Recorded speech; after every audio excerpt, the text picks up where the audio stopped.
Thank you. Thank you. I have a question, Mr. Byrd, Council President, if you'll permit me. Mr. Byrd, if you recall 2 meetings ago, when you were before council, you made certain allegations. Mr. Carlemere, I am not going to get into this with you. But I'm going to tell you what I told you 2 meetings ago. You stood there before this council, and you said that I had a conflict because a witness during the pay-to-play trial said that my wife, and she's here, Cindy Carlemere, approached her about signing her affidavit against your petition for clarification. And you stood before this council and you said that that witness mentioned Cindy Carlemere. And I told you that was incorrect.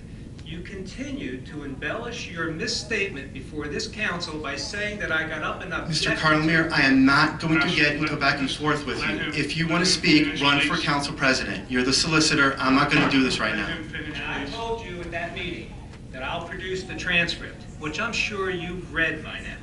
And I told you that that transcript is not going to say what you were representing before this court, and you challenged me at that meeting. Well, I have the transcript.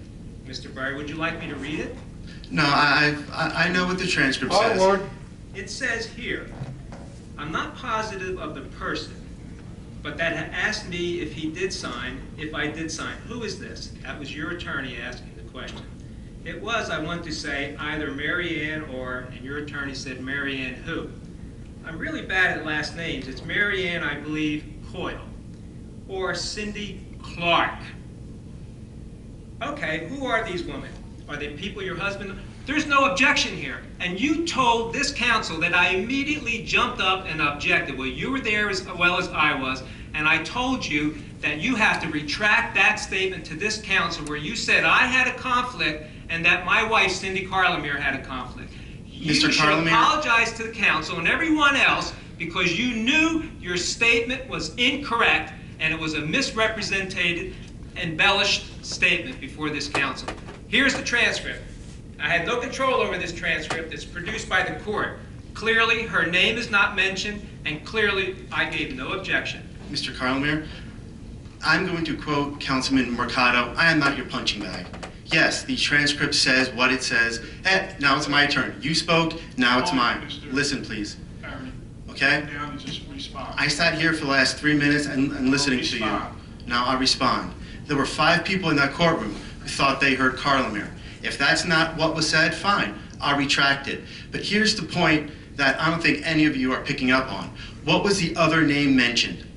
She's my secretary. Right. She is your legal secretary. Absolutely. And you need to explain to the people why the legal secretary of Gloucester Township was part of a scheme to do a false affidavit. The judge, it's himself. Look, hey, I'm answering you. Mr. Carlemere? Because the lower court was offended by that, and so was the appellate division. The appellate division said clearly, the committee of petitioners, which is you and the 4 others, had the responsibility and accountability to do it correctly. Mr. Mancini, will you control him, please? We're going to end this. We're going to end this, all right? Because obviously it's a heated situation. I think the solicitor made his point. It's not in the transcripts, and as a result, your embellishment was wrong. I think that's the fine. I will be the bigger man, and I will say I was wrong. That's the end of the conversation. But what I want to know is why was your clerk part of this effort? There's no need to continue this. That was in the court. Hold on. The court now. You just spent 5 minutes attacking me when I wasn't coming up to talk about pay to play. Mr. Barry, it's over. Mr. Solicitor, that's enough. We're not going to reestablish what was done in court. That is public documentation. You can go. Fine then. Under the Faulkner Act, as a citizen, I am requesting an investigation on why Mary Ann Coyle, who is a legal clerk, and Cindy Clark now, because you confirmed it's her, who is another appointee, was part of an affidavit that a judge said, if you look at it, cannot be true.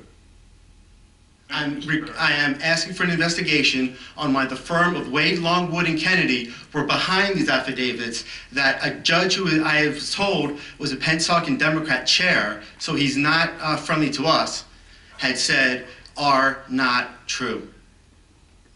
Thank you, Mr. Thank you.